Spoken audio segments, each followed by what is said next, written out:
Thank you for joining us for our CCA Anywhere series. We hope you enjoy the performance made possible in part by our generous season sponsors, SRP, Intel, and Stina Murray. Individual donors and members are also vital to presenting this program. If you like what you see, we encourage you to give it the link below. Thank you again. We are pleased to present CCA Anywhere.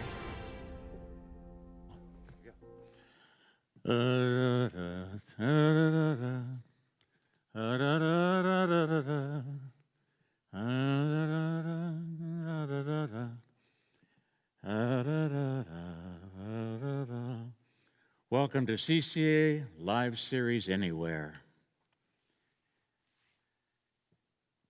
Well, it seems the ghosts of Tombstone are not going to let me go in peace. Maybe it is time to tell the story of that town the way it really happened. It was around the fall of 1879 when I'd about had my belly full of law in Dodge City, and I got a letter from my brother Virgil out in Arizona where he'd just been appointed as U.S. Deputy Marshal in Prescott. And he wrote of a rich silver strike in a town called Tombstone and said if we got there soon enough, there was a fortune to be made. So me and my brother Jim, we quit Kansas and headed for Arizona with our women. And on the way out there, we swung down through Las Vegas, New Mexico, and hooked up with Doc Holliday and his woman Kate.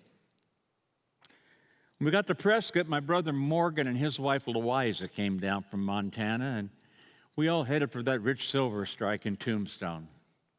Well, Doc and Kate stayed behind there to play out a winning streak at that Palace Saloon. I was riding shotgun for Wells Fargo to protect their payroll when we arrived, and my first impression was good. But it didn't take long to learn that that town was full of land fraud, claim jumpers, crooked politicians, and cattle rustlers. The bad element had all got there early, and they were all in cahoots, and they weren't accustomed to interruptions by authorities. Well, the fact is, no one was really sure who the authorities were, including the authorities. Oh, troubles got handed around like hot potatoes. A particular problem might belong to Mexico, or it might be Arizona's, or then again, it might belong to New Mexico. You add to this the usual meddling by the federal government, and you've got a town ripe for corruption. Meanwhile, innocent people were being robbed and killed, and the honest folk were having their property taken by a bunch of bullies. Under the circumstances, law was a dangerous occupation, one any right-thinking man would avoid. But me and my brothers were offered positions as peace officers at a time when, we needed the employment. I mean, we all had reputations. Virgil was U.S. Deputy Marshal, Morgan was riding shotgun for Wells Fargo, and I'd just been appointed Deputy Sheriff. It was a difficult situation, don't get me wrong. That town was cut in two politically. Well, this was the post-Civil War era, so you see on the one side you had the Democrats, which included all the cattle rustlers and their cronies, and then on the other side, the Republicans, the respectable citizens. You can't remain impartial in a town like that, so my brothers and I aligned ourselves with the Republicans. And in the beginning, things went smooth, and Tombstone was to our liking. I got me part interested in the Oriental gambling concession. We all bought land and houses and filed mining claims and managed to stay out of trouble for a while. Oh, it was a rough town. It had a reputation for having a man for breakfast each day, but in the middle of the shootings and the killings, you had hotels and restaurants and saloons all trying to outdo each other with frills. And gunfights were not the only entertainment. No, major theater companies would stop at Tombstone on their circuit. We'd been there about 9 months when Doc and Kate rolled into town, and trouble followed. Over the next year, Doc managed to get himself arrested or fined on a variety of charges. Assault and battery seemed to be a particular favorite of his, though the worst was with Kate. She had a terrible temper, just like Doc.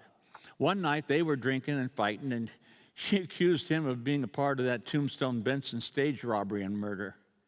and Doc was arrested. I bailed him out on some $5,000, and after Kate sobered up, she recanted her story, but Doc never did outlive her lies. He came to me after the incident saying he'd leave Tombstone if I wanted, as he felt he was causing me some problems, which was right perceptive of him, because among other things, it was that robbery and the other that led to those shootings that day in October of '81. I remember Doc saying to me, "Wyatt, if you want me to leave Tombstone, I'll go." And I just told him, "Get rid of that woman and I'll be satisfied." And that night, Kate did leave Tombstone for good, or so I thought. About the time of those robberies, things started heating up between the law and order faction and the cowboys. Got it in my fool head to run for sheriff against Sheriff Bean. Oh, I figured if I could catch the culprits, I'd look like a hero and he'd look like the coward he was. And that is when I made the mistake. The big mistake of trying to work with Ike Clanton. He knew the robbers, Leonard, Head, and Crane, and so I offered him the entire Wells Fargo reward if he'd help me catch them. He talked to Frank McClary and Joe Hill, and they said they'd do it as long as their involvement were kept secret. Well, you see, they knew they were dead men if their gang found out. So I gave my word. We set the trap. Unfortunately, Leonard, Head, and Crane were all killed before Ike ever had a chance to get to them. And that'd have been the end of it, but Ike had a big mouth. He was drinking one night with a Wells Fargo agent, Marshall Williams. Now, Williams wasn't on a hunch. He had a thought that maybe Ike might have talked to me, and I told him no. But Ike always thought I double-crossed him. I assure you, I did not. About this time, that other stage was robbed, and evidence had it that Deputy Frank Stillwell, Pete Spence, Curly Bill, and Pony Deal had done it. I knew something was up when Sheriff John Bean wouldn't ride with our posse. And when we caught Stillwell out in Bisbee, he just laughed, said he'd never go to jail because Sheriff John Bean would just cut him loose, and I believed him. So when we caught Spence, we swore out warrants for robbing the federal mails and took them both to court in Tucson. And when we returned to town, the Clantons and McClarys and Johnny Ringo were all mad as hell because we'd arrested Spence and Stillwell. They caught Morgan out in the street and started roughing him up. Frank McClary told Morgan if an Earp ever laid a hand on a McClary or tried to arrest one, they'd kill us all. And later on, they were making the rounds of the saloons bragging on how they planned to do it. Meanwhile, Ike Clanton was still all fired up about that first robbery. He now claimed I'd told Doc about our deal. Doc wasn't even in town. I told him he could ask Doc himself when he returned on the stage that evening. So we waited, and when Doc stepped down, I asked him if he knew about the deal in question. He said no, and if that's what Ike says, and he's a damn liar, and oh, that set the whole ball off. Doc swore at Ike with such style that it took Ike a few moments to figure out what he'd said. And as Doc was walking away, Ike began bellowing threats to kill the next man that coupled his name with mine. Clanton and Holliday were still at each other the night before that street fight. Morgan got in the fray. Oh, Virgil broke it up. Clanton said to me he wasn't fixed to fight just yet, but he'd have man for man in the morning. I told him he'd have no one. And he walked away again, yelling how he was going to get me in the morning. He was up all night long, drinking and gambling. And on the morning of October the 26th, Ike Clanton was out in the street with his six-shooter and his Winchester looking for Doc. He went to Fly's boarding house where Doc was staying, and Molly Fly came to the door and just sent him away. Meanwhile, I was still in bed, and Ned Boyle came banging on my door to caution me that Ike was out in the street wanting to make a fight and saying the ball would open the moment me or my brother stepped foot on the street. After Ned left, I lay in bed thinking. Well, we all knew it was coming time for a fight. We believed them when they said they'd assassinate because bullets in the back was how they did business. And I figured our only way of staying alive was to face them in a fair fight out in the open. A little later on, I ran into Virgil and Morgan and we ran right into Ike coming out of a bar still fully armed.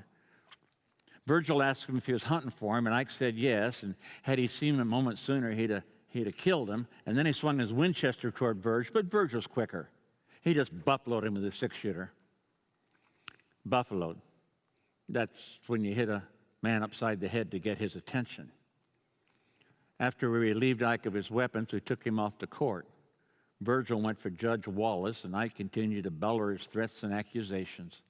And finally, I had my own belly full of his abuse, and I told him, all right, I'll go wherever you want to make this fight you want so bad. He wanted to make it right there in the courtroom. He asked Morgan to give him his weapon, but Deputy Campbell jumped in and stopped him.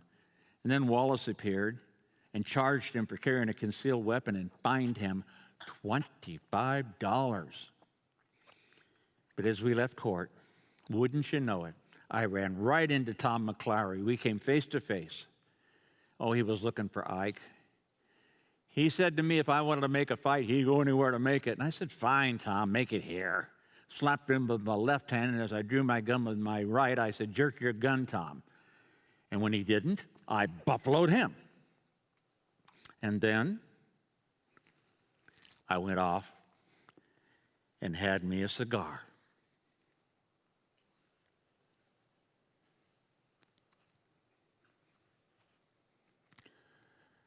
A little later on, a man came up to Virgil. He said the Clantons and the McClarys were in the Dunbar Corral not far from the OK Corral, and they were fully armed and fixing to fight.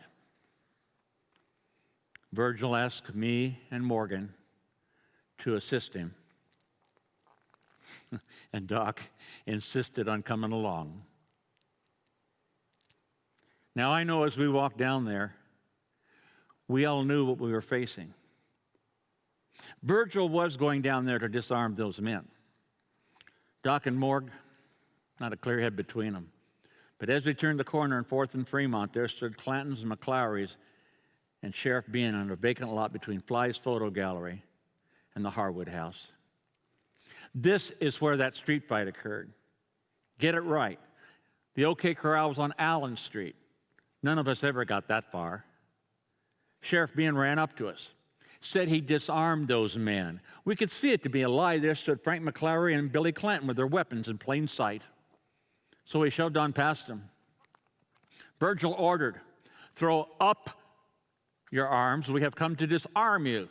But Frank and Billy put their hands on their weapons, and then Virgil yelled, hold, I don't want that. Frank and Billy drew their weapons, and I think Doc opened the ball, but in that instant I knew it was kill or be killed in a fight for life.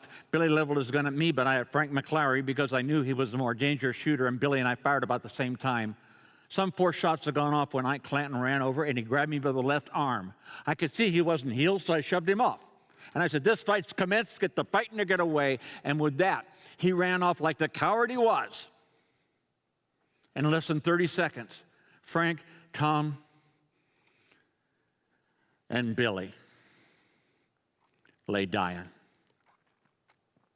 Morgan was shot through the shoulder, Virgil through the leg. Doc was grazed. He seemed disappointed. Only I was unhit, and Ike was still running. A few moments later, some armed citizen vigilantes came up and helped Morgan and Virgil to their homes. Well, Doc and I returned to our women. Sheriff Bean ran up to me. He said, Wyatt, I want to see you. I said, John, if you're not careful, you're going to see me once too often.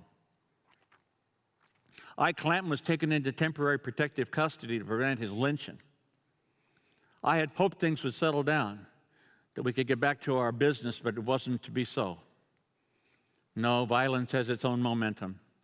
Everyone was scared and nervous. Tombstone was full of rumors. The citizens were afraid the cowboys were going to shoot up the town, and everybody was divided into armed camps.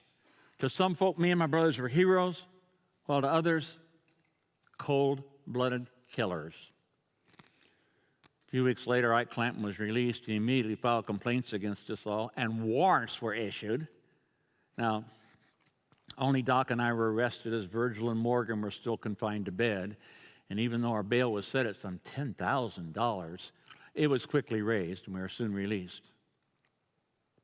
But then Will McClary came into town and he was out for blood and to avenge his brother's deaths. He practiced law up in Fort Worth, and so he wangled his way onto a prosecution team and got poor Judge Spicer convinced there was evidence enough for another murder charge against us, and got us thrown back into Bean's jail. Now, this is only a preliminary hearing, so no jury was called. And yet, over the next 3-some weeks, we sat through hours of conflicting testimony. I mean, accusations flew, and I do not think any 30-second period of time ever generated such a variety of lies and half-truths. Why, I sometimes wondered if we'd all been in the same place. Finally, on November 29th, Judge Spicer once again cleared us of all charges, and we were once again released. But by now, the tension of the town was sky high. In fact, Mayor John Clum and Judge Spicer themselves had joined us on the Cowboys' death list. We thought about leaving town, especially the night when that large veiled woman appeared at Virgil's home. James came to the door. She didn't recognize him, thought she had the wrong address, and went away. But as she did, we all saw that shotgun from beneath her dress, and we felt had either myself or Morgan or Virgil come to the door, we'd have been shot on the spot. So the next morning, we moved our families to the safety of the Cosmopolitan Hotel, and looking back, we should have left town then. In less than a week, Virgil was leaving the Oriental Saloon when he was ambushed. Some 21 shots were fired at him, shattering his left arm and crippling him for life. I later learned that Wilma Clary paid Ike Clanton $1,000 to murder me, Virgil, and Morgan. With Virgil's shooting, I found myself once again wearing the badge of a U.S. Deputy Marshal, and to prevent further violence, I gathered around myself a posse of heavily armed men whom I chose more for their handiness with a gun than their character. In the press, we were called the Pestiferous Posse. Meanwhile, Ike Clanton kept making his charges of murder against us and getting us thrown to Bean's jail, and we kept filing writs of habeas corpus and getting released. 3 times he tried, and 3 times he failed. We were just all waiting for Virgil to heal up. I think Morgan sensed something.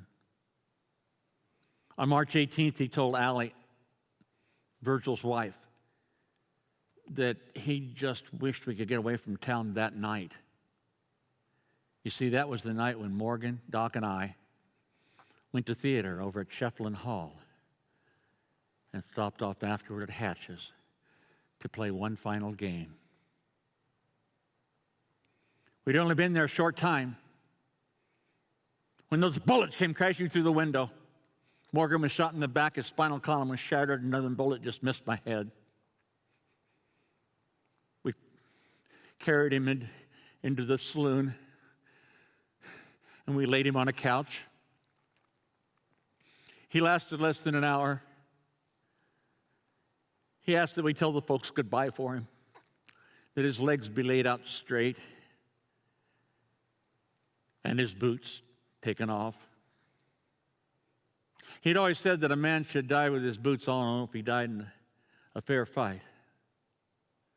So we took them off. And then, well, I've never told anybody this because I haven't.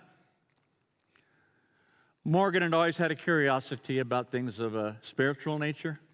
He once gave me this book that talked to people who'd seen heaven at the point of death, but rallied long enough to leave word of what they saw. I told him I didn't think there was anything waiting for us there. So after some discussion, he and I had made a bet. We'd agreed that if either one of us will ever die, and we'd try to let the other one know if that book were true. What Morgan said in his last moments was, "You win, Wyatt. I can't see a damn thing." This is a very hard way to die.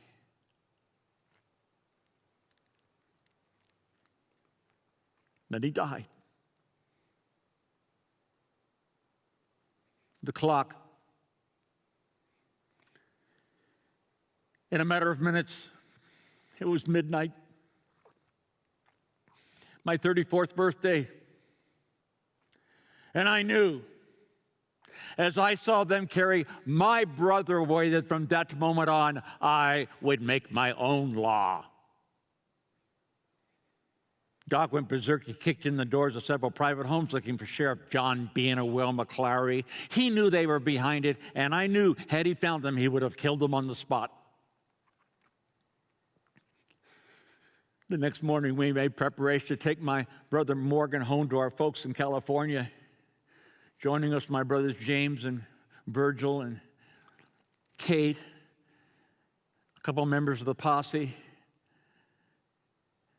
and Allie, and Louisa, Morgan's widow. We all knew another assassination attempt was coming soon, but we did not have to wait long. When we got to Tucson, standing there on the train depot platform were Ike Clinton and his men, I walked right up to Deputy Frank Stillwell. I knew he was responsible for Morgan's death. He took the barrel of my gun, so I placed it below his heart. And then he looked me in the eye and called me Morgan twice. Then the gun went off. Doc came up a moment later and said something about Stillwell not being able to hold his whiskey and proceeded to perforate his anatomy. Ike ran off. It was what he did best. And then we just stood there and watched the train pull out with Morgan for the last time. Yes, I had run to the window and told Virgil that I'd gotten one for Morgan's. Well, we hurried back to Tombstone and loaded everything else up. A wire was sent for our arrest because of Stillwell, but fortunately the telegraph agent was a friend of mine and held that wire back long enough for us to make final preparation. But as we left the hotel, wouldn't you know it, John Bean had heard of Stillwell and spotted us, weapons and all. He came up to me and said, "Wyatt, I want to see you." I said, "John, as I have told you before, you're going to see me once too often." And then we rode out of town. Bean organized a posse to come after my posse. His was composed mostly of cowboys and cattle rustlers, not the least of which was the likes of Ike and Finn Clanton, and headed up by Johnny Ringo. But they were too late. We'd already found the camp of Pete Spence and Florentino Cruz, who I knew were responsible for the shootings of Virgil. Now, Spence wasn't there, but after we extracted a confession from Cruz, I admittedly gave him an opportunity to go for his gun. He was just too slow. After we dispensed with his body, we rode a little further, planning to rest at Iron Springs. But when we got to Iron Springs, 9 cowboys appeared, and they all started shooting at us. I dismounted to return fire, thinking my men were with me, but my men had gone for cover. So here I stand out in the open with this curly-bill Brocious trying to pump me full of lead with his Winchester. Now, in a situation like this, it's very important to take your time in a hurry. I gave them both barrels and blew them all to bits. Then I retreated to my horse to try to get to my Winchester, but my horse was spooked and kept rearing up as I kept trying to get to the gun. And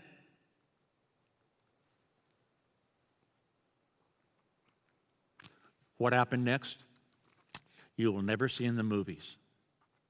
It'd been a long ride, so I loosened my cartridge belt And as I went astride, the belt fell down around my legs, locking my legs together. So here I am, hopping around, trying to pull this belt up with one hand, and my saddle horn was shot off from under the other. This was not one of my finer moments, and I thought I was going to die and look just real silly doing it. Fortunately, my men did rally at that point, and I was able to get away, and we were able to go for a safer camp. But my overcoat, it was just riddled with bullet holes. And yet, not a single bullet had touched me. After that, we went through Deming, New Mexico, up to Trinidad, Colorado, where Bat was city marshal, and we knew we'd be safe for a while. But we split up just the same. That was not the end of the killings.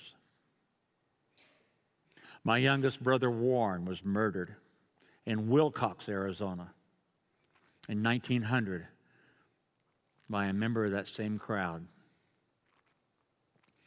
a man named Wyatt. Wyatt was taken to court, Virgil was buried, and then Wyatt was let go. Though, I must say, after that, no one ever saw Wyatt again. Let's just say justice found Wyatt.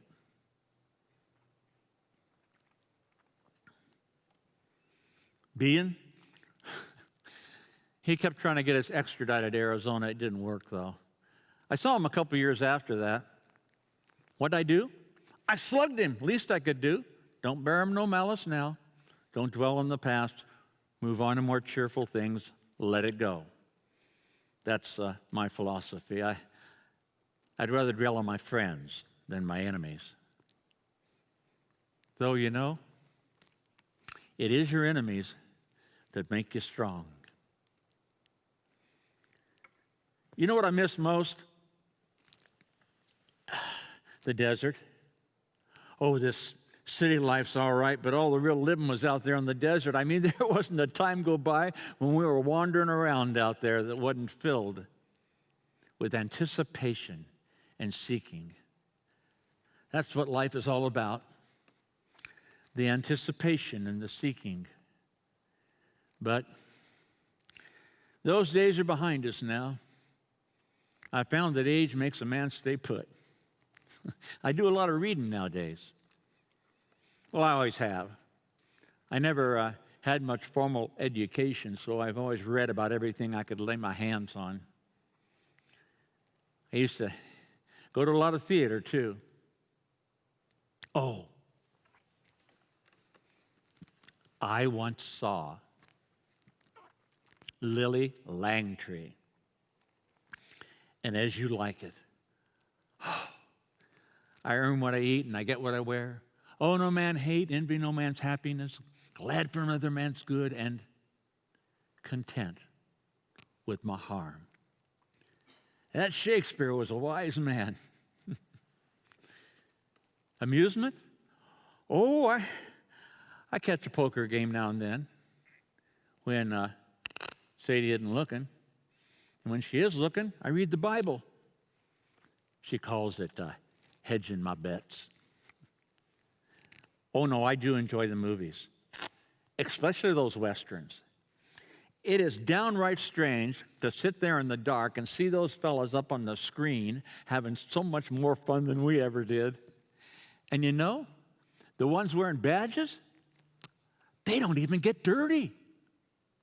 And they always know who's good and who's bad. That's a luxury we seldom had. Sometimes I get asked to do technical consulting on those movies, and if I tell them the truth, they don't believe it. But if I make up some downright crazy things that never happened, they'll buy it. Hook, line, and sinker.